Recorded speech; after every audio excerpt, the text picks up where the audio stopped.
The grand deliberation chamber smelled like recycled air and old arguments. Ambassador Torek Vasan of the Kirith Dominion shifted his weight on the stone bench, carved 9,000 years ago to fit a Kirith spine, still uncomfortable, and watched the facilitator drone through procedural language that could bore a corpse back to death. 43 species, 12,000 years of galactic civilization, and somehow, every session still started with someone reading aloud from a document everyone had already read. Torek let his gaze drift across the chamber. The Alori delegation glowed a self-satisfied teal. The Dravesh sat in their sealed atmosphere pods, their translator units humming like broken refrigerators. The minor species filled the upper tiers. The Tesek, the Uwuri, dozens of others whose names Torek kept on a datapad because he could never remember them all. And then there were the humans. They sat in the mid-tier section, right where they'd been assigned 40 years ago when they first joined the Concord. Not the upper galleries with the minor species, not the lower floor with the elders, the middle. A polite, non-committal middle that said, "You're here, but let's not get carried away." Torek had always liked the humans, in the way one likes a neighbor's well-behaved pet. They showed up on time. They volunteered for things no other species wanted to do. Border patrols, medical missions, infrastructure surveys in dead-end systems. They smiled too much and apologized when they hadn't done anything wrong. Eager, earnest, a little exhausting. But today, something was off. It was like hearing a familiar song played in a slightly wrong key.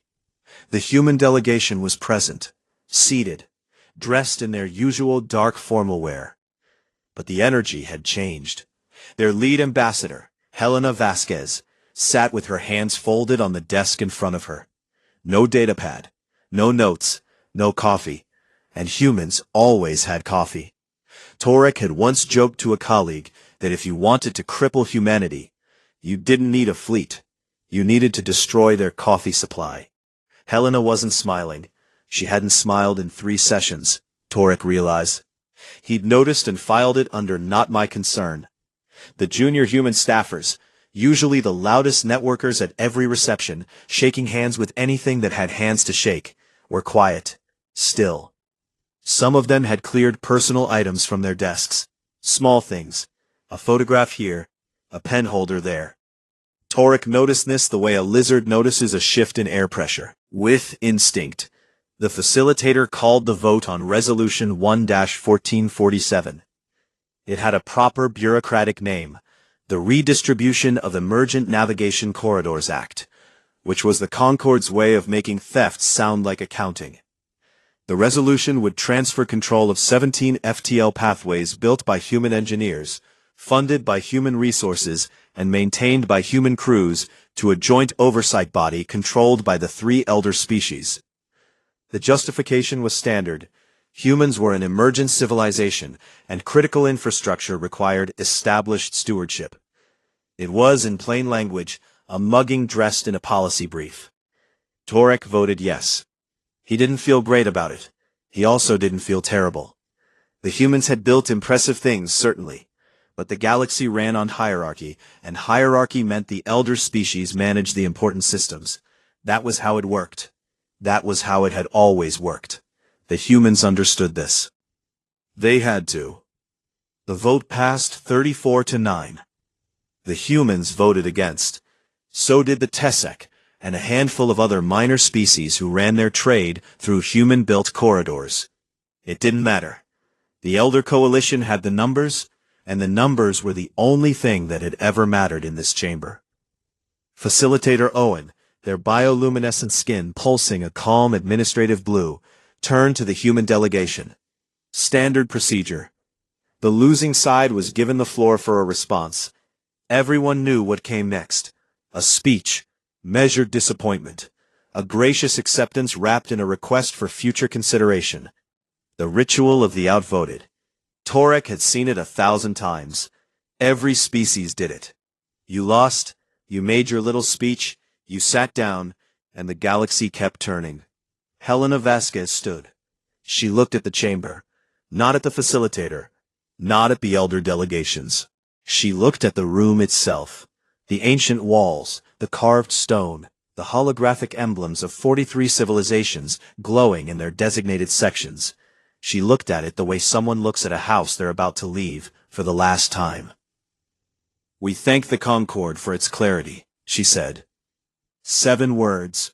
No emotion. No protest. No disappointment performed for the audience. Just a sentence as flat and final as a door closing. Then the humans stood. All of them. Every staffer, every aide, every junior diplomat. They stood at the same time, in the same motion, like a single organism unfolding. They collected their materials, folders closed, data pads tucked into cases, bags already packed. Already packed. Torek felt the cold thing then. It started behind his ribs and spread outward, a slow frost he didn't have a name for. They hadn't packed just now. They'd packed before the session. They had known how this would end, and they had prepared not to argue about it, but to leave. The human delegation walked toward the chamber doors.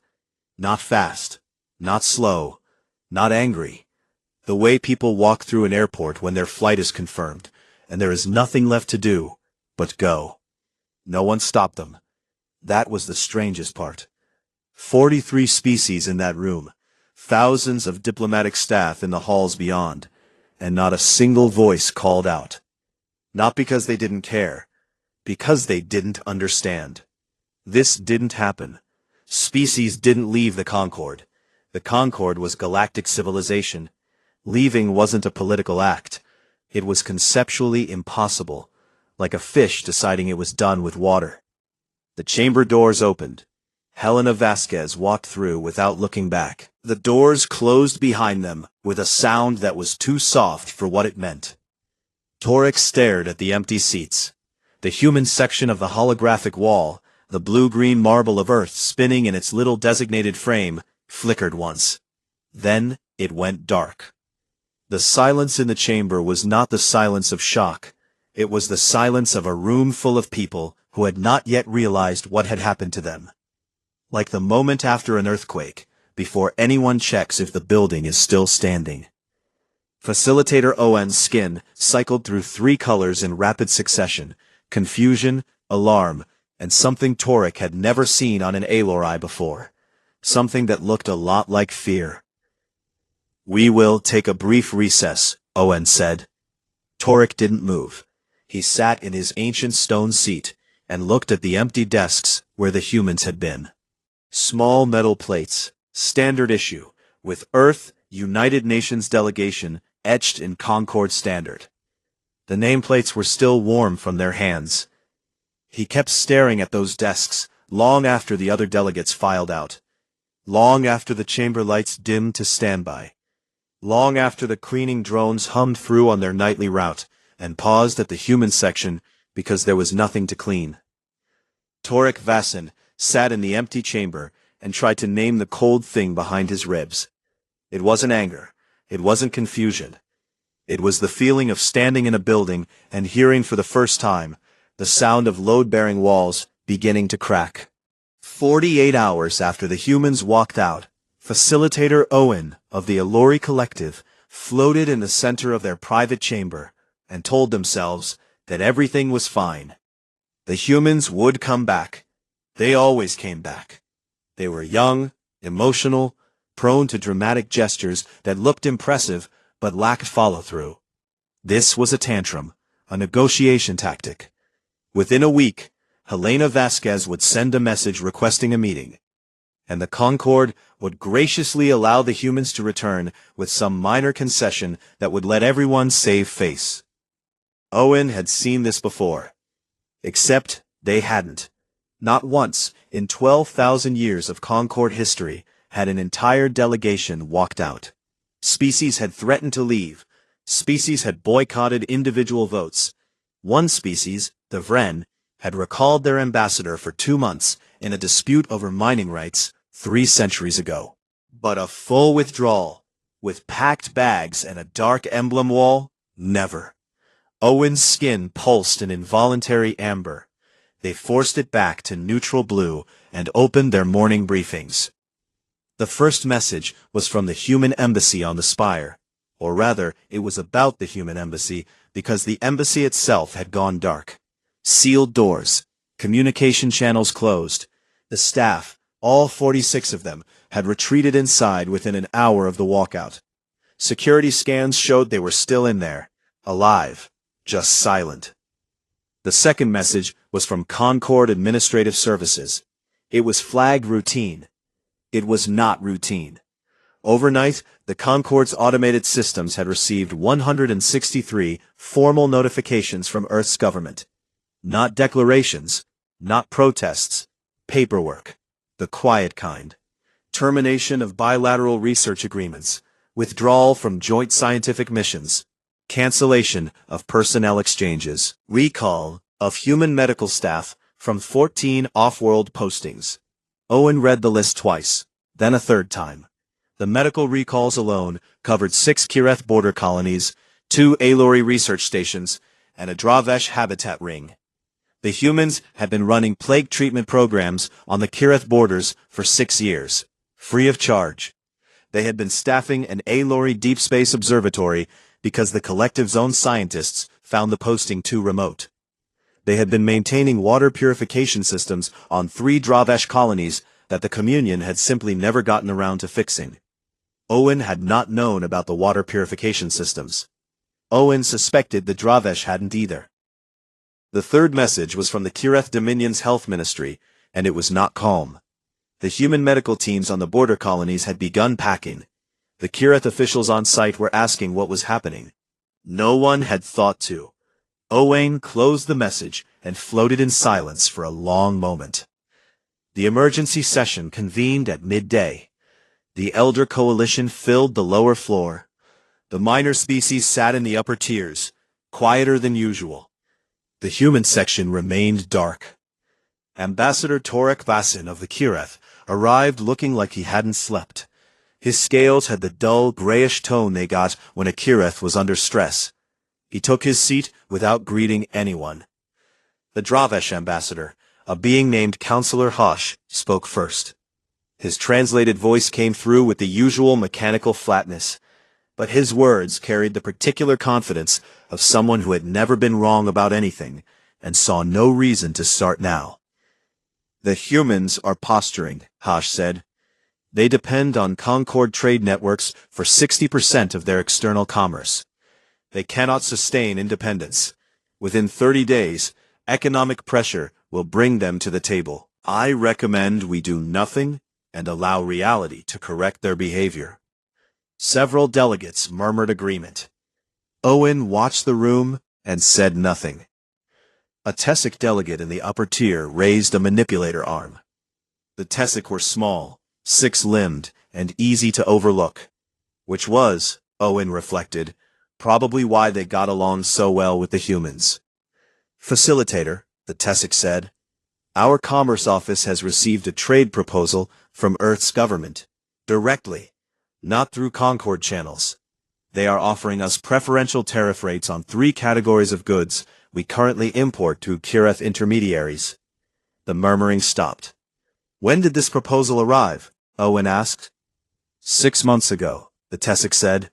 We were not sure what to make of it at the time. We are beginning to understand. 6 months. The humans had sent trade proposals to minor species 6 months before the walkout. This was not a tantrum. This was a plan. Owen sent a private message to Helena Vasquez that evening, through a back channel they had used for informal conversations over the years. Owen kept the tone light. Professional concern. A gentle suggestion that perhaps the humans might consider reopening dialogue. Helena's response arrived in 11 minutes. 1 line. The Concord made its position clear. So have we. Owen stared at the message and felt their skin cycle through colors they couldn't control. They closed the display and called for the intelligence briefing they'd been putting off. The briefing was delivered by a Kireth military analyst who spoke in the clipped, precise tone of someone delivering very bad news in very organized sentences.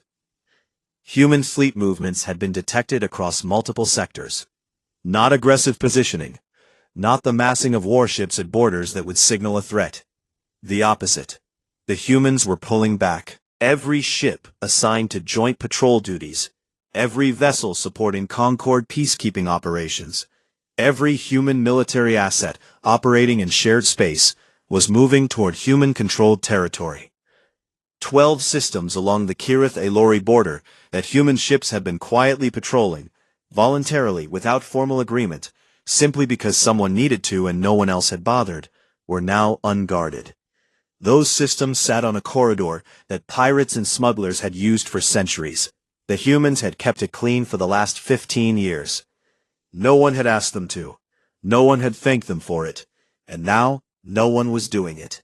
How long before piracy resumes in those corridors? Torek asked. It already has, the analyst said. We lost contact with a Kirith merchant convoy 6 hours ago. The room went very still. Counselor Hash broke the silence. This is coercion. They are deliberately creating a security vacuum to force our hand. Torek turned to look at Hash with an expression Owen had never seen on the old Kirith diplomat's face. It was not anger. It was something tired and sharp at the same time. They're not creating a vacuum, Counselor, Torek said. They're leaving one. There's a difference. They were filling a hole that we never acknowledged existed. Now they've stopped. That's not coercion. That's what happens when someone puts down a weight they were carrying for free. Hash said nothing. The Ouri delegation withdrew from the Concord the next morning. Their statement was 4 words long. We thank the Concord. By afternoon, the Falami followed. Same words. Helena's words, spreading through the galaxy like a quiet infection. Owen floated alone in their chamber that night. Skin cycling through colors they had given up trying to control. On the display in front of them, a map of galactic infrastructure glowed in the dark. Every system, every trade route, every station, every medical outpost, every patrol corridor where humans had contributed resources, labor, expertise, or simple warm body presence was highlighted in red. Owen had expected a few scattered dots, peripheral contributions, the kind of minor support work that a young species did to earn goodwill. The map was drowning in red. It covered the Kirith borders. It threaded through Alori research networks. It wrapped around Dravesh colonies. It connected minor species who had no direct links to each other except through human-maintained routes. It was everywhere, in everything, so woven into the fabric of galactic civilization that removing it wasn't like pulling a thread. It was like pulling a spine. Owen dimmed the display, floated in darkness. The humans had not been a junior member of the Concord. They had not been an eager young species trying to earn a seat at the table. They had been the table. And the elder species had voted to saw off its legs. Fleet Marshal Draven Coe stood on the command deck of the carrier, Endurance, and watched the stars through the observation window with the calm of a man who had been expecting this morning for 2 years. The Endurance was not a warship, despite what the Concord's intelligence services would probably assume. It was a logistics vessel, the largest humanity had ever built, designed to move supplies, personnel, and equipment across distances that would have made the elder species sweat. It was not elegant. It was not impressive to look at. It was a box with engines, built to do a job. Draven liked things that were built to do a job. His communicator chimed. Helena Vasquez's voice, relayed through a secure channel that ran on human-built encryption through human-built relay stations. The Ouri and Falami have formally withdrawn, she said.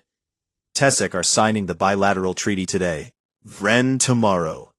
That's ahead of schedule. Turns out being openly robbed by the people who call themselves your leaders tends to clarify things for the smaller nations. Draven almost smiled. Almost. How's the Concord taking it? Hash called it a conspiracy. Torek called it a consequence. Owen hasn't said anything publicly, which means Owen understands. They'll start talking about war soon. They'll talk about it. They won't do it. You sound sure. I am sure. He was sure because he had spent 30 years in Earth's military and had studied every species the galaxy had to offer. And he knew one thing that the elder races had somehow failed to learn in 12,000 years of watching humanity from a comfortable distance. Humans were not peaceful because they were gentle. Humans were peaceful because they had spent 10,000 years being extremely, creatively violent, and had decided collectively that they were done. The difference mattered. A peaceful species that had never known war would react to a threat with panic, confusion, moral crisis. A peaceful species that had chosen peace after centuries of bloodshed would react to a threat the way a retired boxer reacts to a drunk swinging at them in a bar. Not with fear, with a tired, precise awareness of exactly what they could do if they decided the leash was off. The elder species had never seen the leash. They had only seen the smile above it. Draven turned from the window and walked to the operations center, where his senior staff were running the activation sequence for Project Threshold. Threshold was not a weapon. It was not a fleet deployment or a military strategy. It was an infrastructure network. 17 parallel FTL corridors that bypassed every Concord-controlled transit point in the galaxy. Humanity had been building them for 8 years in deep space, in the gaps between star systems where no one looked because there was nothing worth looking at. The corridors used a variant of FTL physics that human scientists had developed independently, not stolen from elder species research, not derived from Concord databases, but built from scratch in human laboratories by human minds that the Concord had dismissed as derivative for 4 decades. The corridors connected to trade hubs pre-positioned in neutral space. The trade hubs connected to agreements pre-negotiated with 17 minor species. Species that the Concord had spent centuries ignoring or exploiting or simply forgetting about. The agreements connected to supply chains, resource exchanges, mutual defense pacts, and scientific collaborations that together formed something the galaxy had never seen before. An alternative. Not a rival empire, not a rebellion. Something the Concord strategists would struggle to understand, because it didn't fit any model they had for conflict. The humans hadn't built a weapon against the Concord, they had built a door out of it, and they had held it open for anyone who wanted to walk through. Draven remembered the briefing where Helena had laid it out. 2 years ago, a secure room on Earth, 6 people at the table. Helena had stood at the front, with no slides, no presentation, no visual aids, just her voice and her exhaustion. "They'll come for the lanes," she had said. "It's the only thing we have that they want badly enough to take openly. When they do, we don't fight, we don't protest, we leave. And when we leave, they need to understand that leaving means something. Not because we punish them, because we stop carrying them." She hadn't been angry. That was the thing Draven remembered most. Helena Vasquez had spent 22 years as a diplomat in the Concord. She had believed in it. She had argued for human patience, human engagement, human contribution as the path to earning real respect and real partnership. She had believed that if humanity just kept showing up, kept being useful, kept proving its value, the elder species would eventually see them as equals. She didn't believe that anymore, not because she was bitter, because she was honest. On the Concord spire, Draven knew things were falling apart in the slow, dignified way that large institutions preferred. Emergency sessions that produced no decisions. Intelligence briefings that produced only alarm. A growing awareness, spreading like dye in water, that the humans had not been a minor convenience. They had been a structural necessity. Concord intelligence had finally cracked what threshold was. The reports reached the elder delegations on the same day that the Tessec formally allied with humanity. The first species to sign a full partnership outside the Concord framework. The Concord held a closed emergency session. Elder species only. Classified. Draven didn't have the transcript.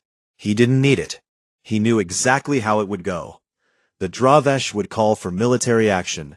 Someone, probably Torek, because Torek was smarter than the rest of them, even when he was wrong, would ask one question that would end the conversation. Helena confirmed it 3 hours later. Torek asked how many wars humanity has fought among itself, she said over the secure channel. And someone looked it up. The room went quiet. The Dravesh have fought 4 wars in their entire history. The Kirith, 6.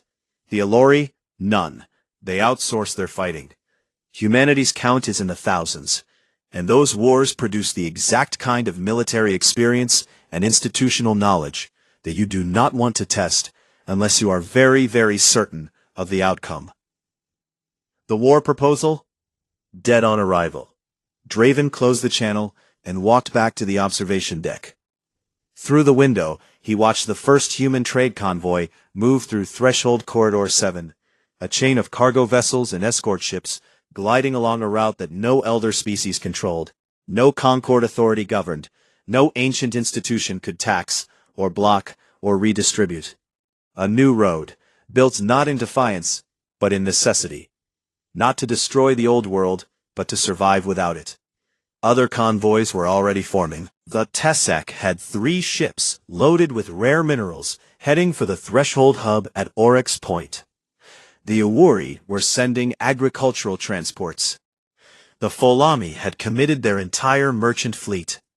22 species and counting, all choosing a door the humans had built, because the house they'd been living in had locks on every room, and someone else held all the keys.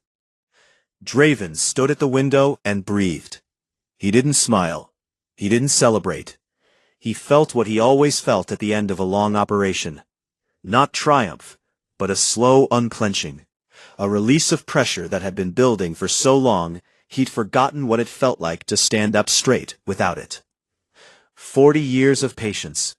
40 years of smiling at insults and volunteering for thankless work and being called emergent by species who couldn't fix their own water systems. 40 years of Helena and diplomats like her saying, "Not yet, not yet.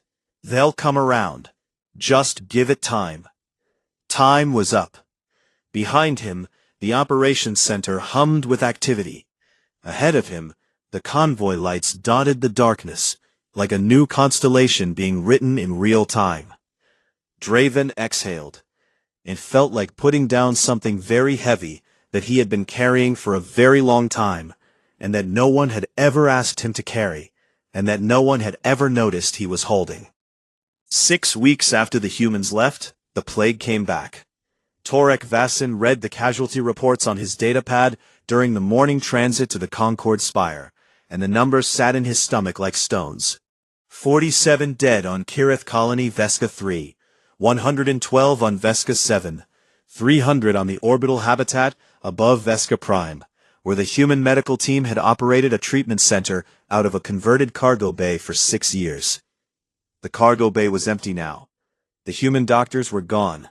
They had packed their equipment, transferred their patient files to the Kirith Health Ministry, and left on a transport ship 11 days after the walkout. They had been professional about it. They had offered a 60-day transition period. The Kirith Health Ministry, confident that the situation was manageable, had declined. The situation was not manageable. Kirith medicine could treat the plague. That was true. What Kirith medicine could not do was treat it at the scale the humans had managed, with the speed the humans had managed, using the field hospital methods the humans had invented during centuries of fighting diseases on their own chaotic, overcrowded, war-scarred planet. The humans had not been doing anything miraculous. They had been doing something worse, something so competent and so quiet that no one had noticed it was happening until it stopped.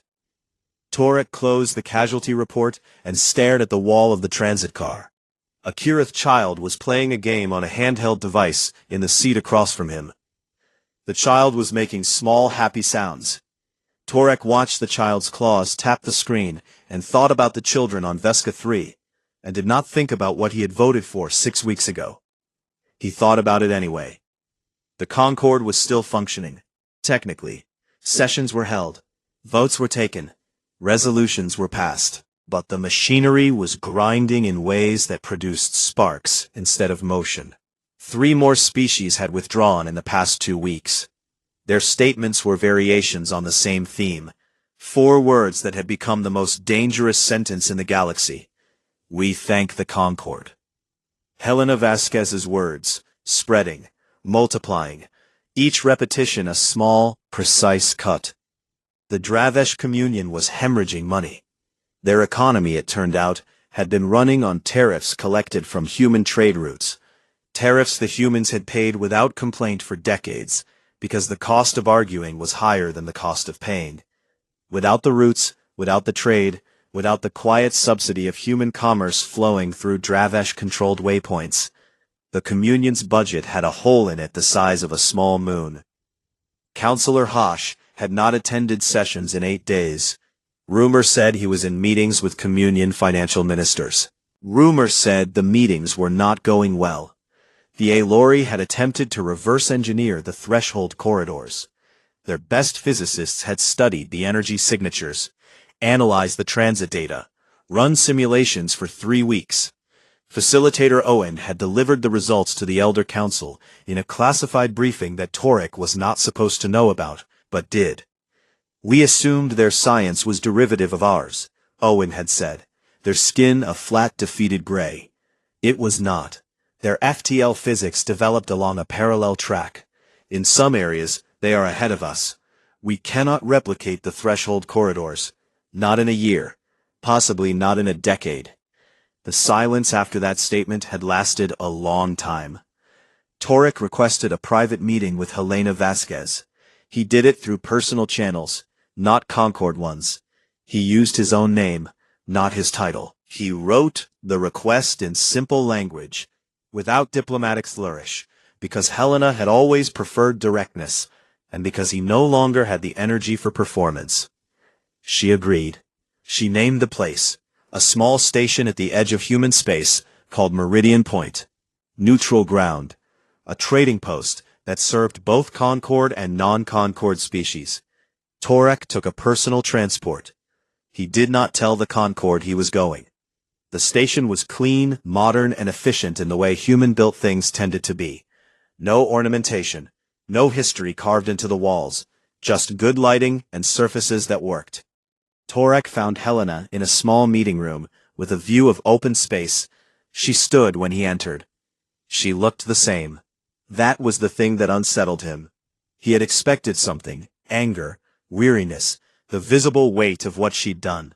But Helena Vasquez looked like a woman who had finished a long project and was already working on the next one. She was calm, the way people are calm when the hardest decision is behind them. Torek, she said, not ambassador, his name, Helena. They sat across from each other. No aides, no translators. They spoke in Concord Standard, which Helena spoke flawlessly, because she had spent 22 years learning to live inside a system that had never planned to let her belong. Your border colonies, Torek said. He had not planned to start with this, but it came out anyway. Our people are dying. I know, Helena said. I'm sorry about that. The transition should have been longer. Your health ministry made a mistake. You could send the doctors back. I could ask. They might volunteer. Humans are like that. She paused. But that's not why you're here. No, it wasn't. What would it take, Torek said, to bring you back? Helena looked at him, not through him, not past him, at him. The way you look at someone you respect enough to give a real answer to, instead of a diplomatic one. Back to what? She said. The Concord, the chamber. Your seats are still there. The emblem can be reactivated. We could repeal the resolution. I have the votes. Not enough yet, but I'm close. I can get you enhanced representation. Observer status on the Elder Council. Real participation, not the performance we've been giving you. Helena listened. She did not interrupt. When he finished, she was quiet for a moment. Torek, you're asking the wrong question, she said. You're asking if we'll come back to your house. But we built our own. And the door is open, to everyone, including you. But we're not walking back through yours. He had expected this. He had hoped for something else. The Concord could still work, he said. With reforms. With real changes. It could, she agreed, but not because we come back and prop it up. It works because you fix what's broken. That's your job. It was always your job. We just kept doing it for you because we wanted to belong, and you let us because it was free. She wasn't angry. That was what broke something in Torek. He could have handled anger. Anger meant she still cared enough to fight. This wasn't anger. This was a woman who had closed the door behind her and did not plan to look back through it. They talked for another hour. About logistics. About the plague response. Helena offered to facilitate a request for volunteer human doctors. No strings attached, because humans were like that. About trade. About the future of a galaxy that now had 2 frameworks instead of 1. Torek returned to the Concord Spire that evening. The transit car was empty. He sat in the same seat he always sat in, and looked out the window at the stars, and tried to calculate when, exactly, the Concord had lost the humans. Not 6 weeks ago. Not at the vote. Much earlier. A slow loss. Invisible. Happening in the spaces between sessions and votes and speeches that no one was listening to. He entered the grand chamber. It was empty. No session scheduled. The lights were on standby, casting everything in a dim amber glow. He walked to the human section. The desks were there. The nameplates were gone. Someone had removed them. Torek didn't know when. He put his hand on one of the desks. It was cold. He stood there for a long time. The humans had not been the junior members of the Concord. They had not been an emerging species earning its place. They had been the only ones who still believed the promise the Concord had been built on, that different species could come together as equals and build something greater than any of them could build alone. The elder species had not just lost an ally. They had killed the last people in the galaxy who believed in them. Torek pulled his hand off the cold desk and walked out of the chamber, and did not look at the dark section of the wall where Earth used to be. 6 months after the walkout, Oryx Station held the first summit of the Threshold Alliance, and the galaxy sent everyone it had to watch. The station was a human-built megastructure anchored at a deep space crossroads, a point where 6 threshold corridors converged, like rivers meeting at a delta. It was enormous, not in the ancient ornamental way of the Concord Spire, with its carved stone and 12,000-year-old architecture designed to make visitors feel small. Oryx Station was enormous in a functional way. Clean lines, wide corridors, natural light piped through solar arrays. Gardens, actual gardens, with soil and green things growing, in the public spaces between meeting halls. It looked like a place built by people who intended to live in it, not to worship in it. 22 species had signed the Threshold Alliance Charter. The Tessic, the Uri, the Falami, the Vren, 16 others whose names the Concord had never bothered to learn, and humanity, who had built the corridors and the station and the framework, and had then done something the elder species found deeply confusing. They had not put themselves at the top. The Alliance operated on a rotating council. Equal representation. 1 species, 1 vote. Humanity held no special authority, no elder status, no permanent seat of power. They had built the house, opened the door, and then sat down at the same table as everyone else. Torek Vassin arrived at Oryx Station, leading the Concord's diplomatic delegation, and the irony of his position was not lost on him. 6 months ago, he had voted to strip humanity of its assets. Now, he was standing in a human-built station, wearing a visitor's badge, waiting to be received. He had fought for this mission. The Dravesh had wanted sanctions. The hardline Aelori faction had wanted to declare the Alliance an illegal entity and threaten member species with expulsion from the Concord. Torek had spent 3 months in backroom negotiations, burning political capital he'd spent decades accumulating, to convince the Elder Council that the only path forward was engagement. We go to them, he had told the Council. We go to them because they are not coming to us. and pretending otherwise is a luxury we can no longer afford. The council had agreed, reluctantly. Torek suspected they agreed not because they understood, but because the economic data had become impossible to ignore. The Concorde's trade volume had dropped 18%. The Dravesh Communion was in a financial crisis. Piracy in the unpatrolled border systems had tripled.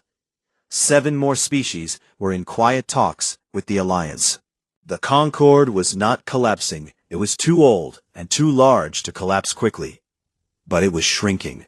And for an institution that had defined itself as the entirety of galactic civilization, shrinking and dying were the same thing. Helena Vasquez met Torek at the station's reception hall. She was wearing something different, not the dark formal wear of Concorde diplomacy, but a simpler outfit, lighter colors, something that looked comfortable rather than performative. She smiled when she saw him. It was a real smile. That was the worst part. Ambassador Vassin, she said, formal, but warm. Ambassador Vasquez. She introduced him to the Alliance Council.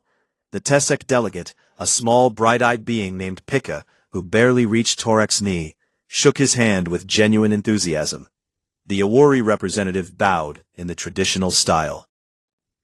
The Vren delegate, an insectoid whose species had been dismissed by the Concorde as pre-industrial until humans had discovered their advanced biological computing methods, clicked a greeting that Torek's translator rendered as, "Welcome to the table, friend."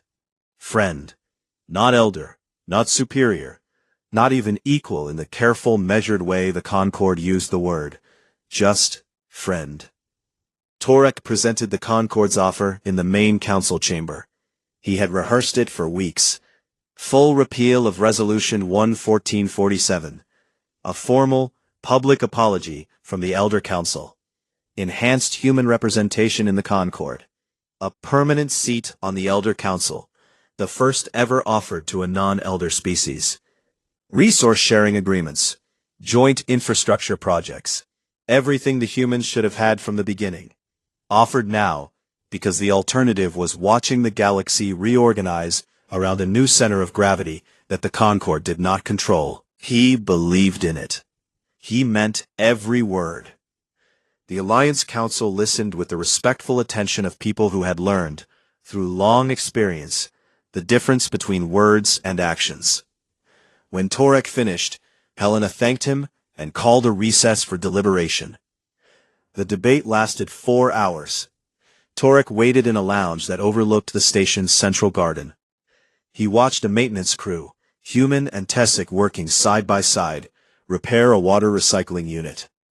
They were laughing about something. One of the humans was teaching a Tessek a card game during their break. The Tessek was losing and appeared delighted about it. Helena found him there. She sat down across from him. For a moment, neither of them spoke. Through the window, the maintenance crew dealt another hand. "The council is split," Helena said. "Some want to accept. The Awari are optimistic. The Vren are cautious. The Ptolemy don't trust the Concorde, and may never trust the Concorde. And the humans? The humans are split too. Some of my people want to go back. They miss the Concorde. They miss the idea of it, this big, beautiful thing where everyone works together. They still believe in that. And you?" Helena looked at him, the same direct, honest gaze she'd given him at Meridian Point.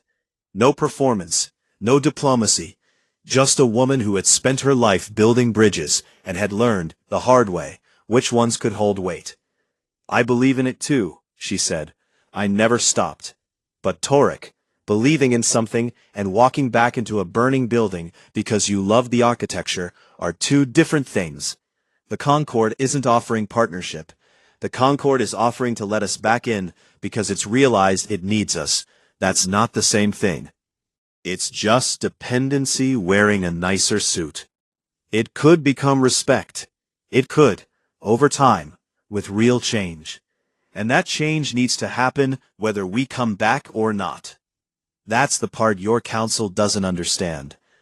They think bringing us back fixes the problem. We were never the problem." The problem is a 12,000-year-old institution that never learned the difference between leading and taking. Torek sat with that for a while. What will the council decide? He asked. Something new, Helena said. The Alliance voted unanimously. They would not rejoin the Concord. They would not submit to its authority or accept its hierarchy. But they would engage, as partners, as equals. Bilateral treaties where both sides benefited. Shared infrastructure where the terms were mutual. Joint projects where the work and the credit were distributed fairly. A new relationship, not a restored one. Side by side. Torek accepted the decision with the grace of a diplomat, and the heaviness of a man who had hoped for more and knew he had earned less. He signed the bilateral agreement in the council chamber, his name next to Helena's, the Tessek delegates, and 20 other representatives of species the Concord had spent centuries overlooking. The signing ceremony was simple. No ancient rituals, no 12,000-year-old traditions. Just people putting their names on a document and meaning it. After the ceremony, Torek walked through Oryx Station alone. He wanted to see it, not the meeting rooms and diplomatic halls, but the station itself, the gardens, the corridors, the mess halls where Alliance staff ate together, species mixed without segregation by tier or rank. A Vren clicking patiently while a human tried to learn 3 words of their language, and Uri teaching a Falami child how to fold paper into shapes. A Tessek and a human arguing about a card game with the passionate intensity of people who would be friends for decades. He stopped at an observation window. The stars were the same stars visible from the Concord spire. The same galaxy, the same ancient light. A child ran past him. Human, small, maybe 5 or 6 years old, chasing a Tessek child through the corridor. Both of them were laughing, that high, uncontrolled laughter of children who have no idea that the galaxy is complicated and unfair, and full of old institutions that mistake age for wisdom. The Tessek child had something the human child wanted. A toy maybe, a treat. It didn't matter. They were running and laughing, and they were going to be fine. Torek watched them disappear around a corner, and felt something open in his chest that had been closed for 6 months. Not relief. Not victory. Possibility. He returned to the Concord spire 3 days later. He took his seat. The business of governance continued, diminished, quieter, but continuing. On the main display wall, next to the Concord's ancient emblem, there was a new icon. The Threshold Alliance sigil, a simple design, a circle of stars with an open center, adopted because a Tessek artist had drawn it on a napkin during lunch, and everyone had liked it. 2 emblems, 2 frameworks, side by side on the wall. The human section of the chamber was still dark. The desks were still empty. The nameplates were still gone. Torek looked at that dark section and did not feel the cold behind his ribs anymore. The humans hadn't come back. They had done something harder. They had built a place worth going to. And then they had left the door open. Not for the galaxy to follow them. For the galaxy to choose. Below the chamber, in the corridors of the spire, a Kirith official walked past a Tessek trade delegate, heading to a meeting about bilateral grain shipments routed through a threshold corridor. They nodded at each other. Small, polite, new. The galaxy hadn't broken. It had grown a second spine, and for the first time in 12,000 years, it was learning to stand up straight.